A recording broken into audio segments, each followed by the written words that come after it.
And then they had to know, do you think racism plays a part? Are you crazy? Racism plays a part in every damn thing in this country. But you do yours and hide your head. Wow. And you just want to show the kids who you basically told there is no answer for you. The schools ain't going to teach you nothing. If we're going to pass you to these tests, and we're going to pass you whether you're capable of passing or not, because we want you to leave the 12th grade reading at the 3rd grade level. We know you can't get into no college, but we want you to have this hope of what? We've got to call them on their stuff and stop playing into the game that they play. I was a kid, my mom came home after caring for the white family all day and still took care of the house. We have 15 minutes left for the show. You know? So don't tell me about black people and their homes in the ghetto. We took care of your home and came home and took care of ours. Okay. Wow. You know, so your kids ate my mother's cooking. And she took care of your whole family. And when your wife got beat by you, she sat up and talked to my mother in the kitchen. Wow. And that's the history. But all of that seems to want to be left out. And they go find these folks and say, oh, no, it wasn't. It's not about race. Yes, it is about race and some other things. It's about brutality. It's about unfairness. It's about sick, mental, and emotional people. But you can't leave race out of the equation. It's not either or. Then you'll never be able to get to it because you'll keep ignoring the racial component. Wow. You know, it's all of it. It's the lack of opportunity. It's the closing of black schools, like this man has done in Chicago. He used to work for The Rock, closed all those black elementary schools in South Chicago, and got kids scared to go to school because they're saying if we cross that street, we're in that other gangster, and they might shoot us just for going to school. And his wife behind downtown don't even want to hear what these kids are saying to him. Wow. Sad. That's real. But if we don't keep our eyes and ears open, we will buy the bubblycock that they spin to us. And we will try to make decisions off of the spin that's in the media as to looking into what's really happening and challenging them on the things they really do to our people. And I'm just one of them. Till I die, I'm going to challenge them and fight them too if I need to. Wow, amazing. We have 15 minutes left towards the show, and there's 2 topics that I really wanted to touch before we end the show. Yes. One was some allegations, I'm going to throw out some names, Marquise Wiley, Ronald Smolt, a.k.a. Rolanda Latex, and Victor Garay, a.k.a. Viviana Pendavis. Not too much. These allegations throughout the LGBT community and through the internet and, through social media and stuff like that are that you can turn straight from being gay. What are your opinions on that? I haven't met anybody. I don't know that to be the truth at all. I don't see why a person would want to turn straight who's gay. It doesn't make sense to me. Why would someone want to turn something they're not? Wow. It just doesn't make to me. That's a crazy question. Very well said. Very well questioned. Right. And another topic I wanted to touch was the trans murders all over the world and those LGBT people struggling with depression and suicidal thoughts. What is your matter of opinion on that topic?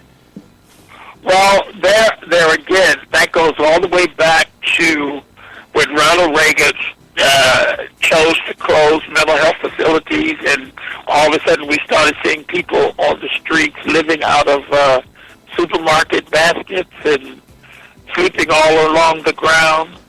We have ignored mental and emotional health in this society for as long as I can remember.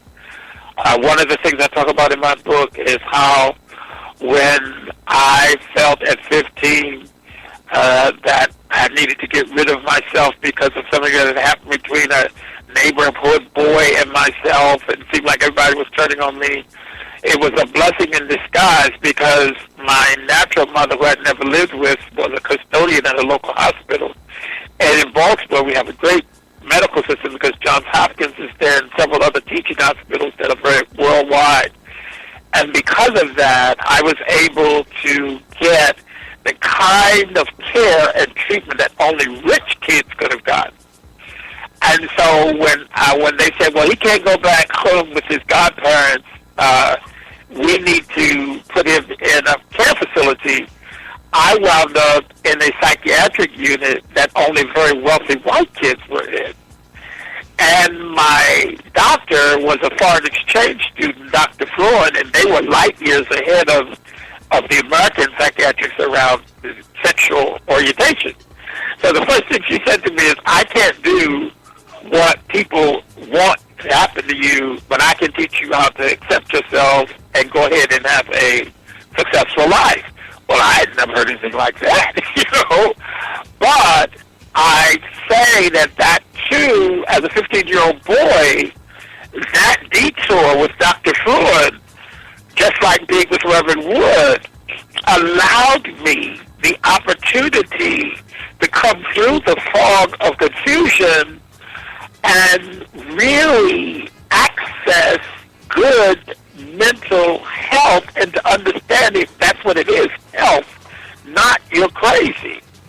And because in the American culture, we very seldom even mention mental health or talk about it as a necessity as we talk about other things we should have checked up, heart disease, all those other things. We tend to leave mental health out. We only tend to talk about mental health when someone has a nervous breakdown. That was the words that we used in the black community when I was a kid. Mental health is, once I did the AIDS work, it was one of the main things I fought for. Every time I went to Washington to fight for funding, I said, we can't do this work without addressing the mental and emotional needs of the black gay kid. I need money so that I can have a strong mental health division.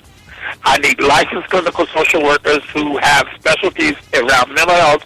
I'd even like a psychiatrist who's an MD who can do assessments, and if a person is bipolar or something, can really get them the proper meds they need. And I was able to fight and get those funds, and I was able to offer my clients that. That mental health component is so important in our society at large because that will dissuade many kids from thinking that the only answer is murder, and it will also deal with the normalcy of diversity in human sexuality. We can't just celebrate a Bruce Jenner and not celebrate the black or brown kid in the projects who's the same as Bruce Jenner. Right. And that's what has to happen in our society. Once again, we've got to see everyone as equal, everyone as a human part of the human family. Everyone should have the same access to mental health and the things they need to live a full, fulfilled life. Therefore, we've got to put in the healthcare system the things that will give that child who may not have forward-thinking parents but is transgendered from birth, sees and thinks as a female, the other one thinks as a male, that there is enough things in place that that child can be guided and nurtured and given what they need to have a fulfilled life. That requires us having medical, mental, and emotional health available to the public at large. That would change that equation. And until we do that, the same thing with rehab. Rehab has to be something that's on every corner, accessible to whoever needs it. Those kinds of social medicine need to come forward. And so fighting it, that needs to happen in our society, and we'll begin to see many of those things turn around as they should turn around. Wow, amazing. I have one more question, and then we will move on to the next. With Barack Obama leaving office, who should we vote for as LGBT people and LGBT people of color? I don't like to tell people who to vote for, but out of everything that I see out there now, Hillary is the one. Hillary has certainly been in the forefront around black issues, even when she was in there as First Lady with Bill. She's always been a champion for the poor. She stood with black people. I'm blanking on her name, Edelman, Marilyn Wright Edelman or something like that. Marion Wright Edelman, who has the children's programs. She's always fought for her to get funding. She's always been interested in poverty and things like that. I know of no one else now in the running that I think would challenge the system as it tries to go back in time to a more conservative, which means a more white, ruled, privileged time.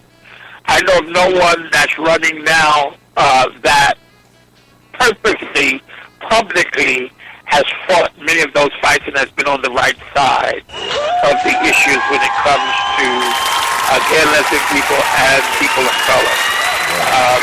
That really might stand a chance. Now, this other man, the independent guy, seems to be saying all the right things, but I don't think he would ever really win the nomination. And Martin O'Malley out of Baltimore, he either. I don't think he would ever really win the nomination. And certainly there's no one on the Republican side that would do a darn thing for us. Yes. Other than make speeches until they got the power and then drop the hammer on us. Most definitely. You know, yes. this man talking about he embraces Bruce Jenner, Caitlyn Jenner now, because she says she's Republican. Yeah, that sounds good because you're trying to get in there. But if your Republican butt got in there, that we would see all of that. Where you would say, well, I embrace her. That don't mean I stand for her having, me going for it. And so, right now, from Bill Clinton's history, when it came to racial issues, when he was president, to the things I've seen Mrs. Clinton try to do, it's not a perfect world, and no one is a perfect candidate, but compared to the others, I'm the only one that I think we stand a chance with having hear our concerns and really trying to do something to make the changes necessary for us to have a fair chance in society, because they're really trying to turn back the hands of time on our people. It is real evident. Wow. And we really need to keep our head above water and really embrace each other, love each other, and be in the fight together, because it's fighting time. It really is. I mean, well said, well said. We have 5 minutes towards the show. And, first of all, on behalf of Ball and Seam Radio and me, Izzy Stars Infinity, and Danny Tiberius Stretch Ninja, a.k.a. Chastity, we want to thank you so much for, coming on the show and educating us, on, these important issues in the community. But before we go, I would love to ask you really quick, because we are running out of time. Can you please give us a little prayer for those who are living with AIDS and the HIV virus? Because, there's a whole bunch of people in the community who have been affected or challenged in their life with this, this challenge. And we just want to pray for these people because we truly do love them. We want to show them that no matter what, they belong and they are brothers and sisters, and we're going to show us love and respect. Absolutely. All heads bowed, all eyes closed. All wise and wonderful Creator, we as a family come before you asking that you create in us a heart of love and compassion and care. Give us the wherewithal to hear our brothers and sisters and to not listen for what it is we feel or think, but to hear their hearts and place in us a desire to do the things necessary to make their lives more livable, easier from day to day, give us a desire to fight in the system, to provide the needs for housing, for food, for finance,